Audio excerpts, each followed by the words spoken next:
All right. First off, thank everybody that showed up. This is how laws get changed. You show up and you let your legislators know what you want, okay? You are sick and tired of $1 billion a year of fraud. You're tired of it. You're tired of scammers taking advantage of you. You're tired of attorneys taking advantage of you. Enough is enough. $1 billion a year. We need to change this. Now, how do you do it? You do exactly what you're doing here. You show up and then you go to everybody's office and you tell them, this is my story. Look at my auto insurance bill. Look at why would we be in a state that has the number of auto accidents going down and fraud going up? Why would we want to be in a state that has the most number of staged accidents? Why would we want that? Why would we want to have this unbelievable amount of litigation that we deal with all the time? That's not fair to us as citizens. Think about it.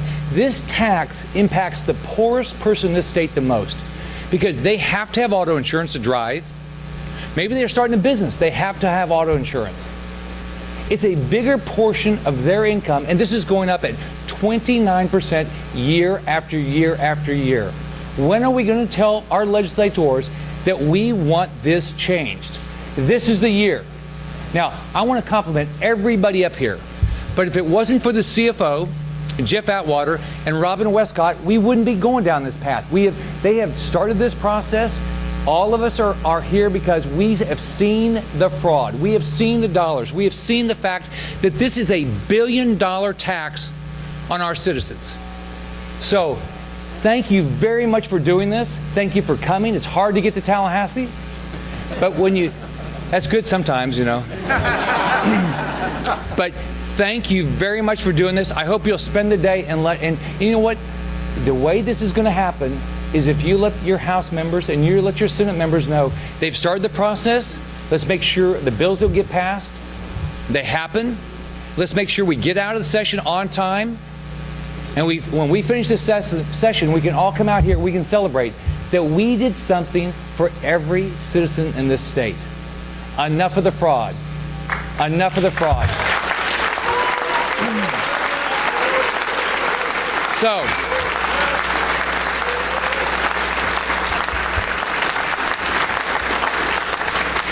the other thing to think about is if we get this done the right way, you know, it's going to tell everybody in our state that we're up here and we're making positive changes. We're keeping the cost of living low so we can continue to build our state. So, thank you for coming. I look forward to signing this bill, and I'm very appreciative of everybody up here for all their hard work to make this happen. Let me clarify something. I'll tell you why we're standing here. It's because you have had enough. You have raised your voices. You have made it clear that the burden you're carrying, placed upon you by a mandate of your government, can only be solved in this building, and it's time it's solved. But I want to say this first. You remember when Rick Scott was sworn into office as our governor, he said, I have one mission, that is to make Florida most likely to succeed.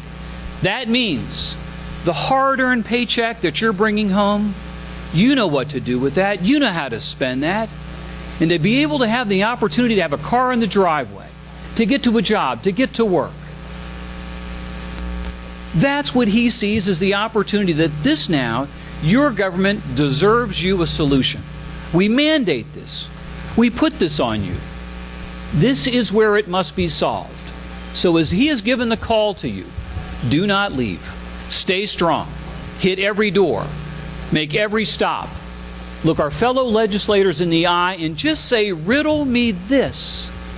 How could a state in the past 5 years see a 12% reduction in car accidents? In my bill went up. That riddle me this. How could a state with fewer accidents have a 40% increase in people claiming they have been hit? Riddle me this.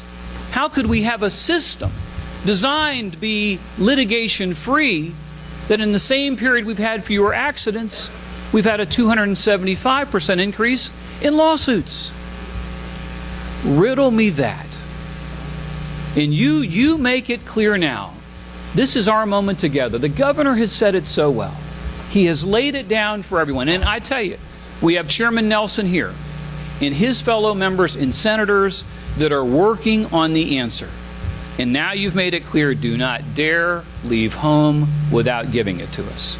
These sheriffs that are here, the governor went around the state, met with police officers, sheriff's deputies, and they said to him, we go to the scene of an accident and we can't even get people off the phone who are calling billboard phone numbers, manufacturing their claims.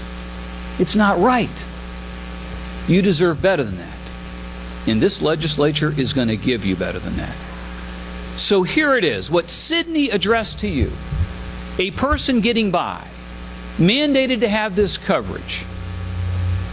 A 40-year-old, perfect driving record in Jacksonville, Florida in the last 2 years, 40% increase in their PIP coverage. Orlando, 58%. Miami, 80%. Tampa Bay, 81%.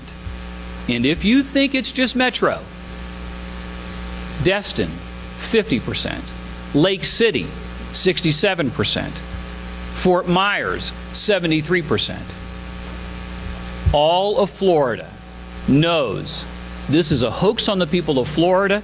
This is organized crime, and that's not what Florida's future is, and that's not what Florida's brand is, and that's not what Floridians are going to stand for. Your signs say it well, your shirts say it right. This legislature in 40 days is going to do what you're asking. Put the brakes on fraud. Thank you all very, very much. Hi, my name is Sydney Canoth, and I'm a resident of Tampa, Florida. And every year I see my insurance rates go up on my auto insurance. And despite my excellent driving record, the rates go up every year. Listed on my driver's license is good driver.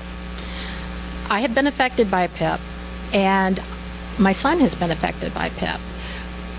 We need to have this changed. It's affecting all of the citizens in Florida.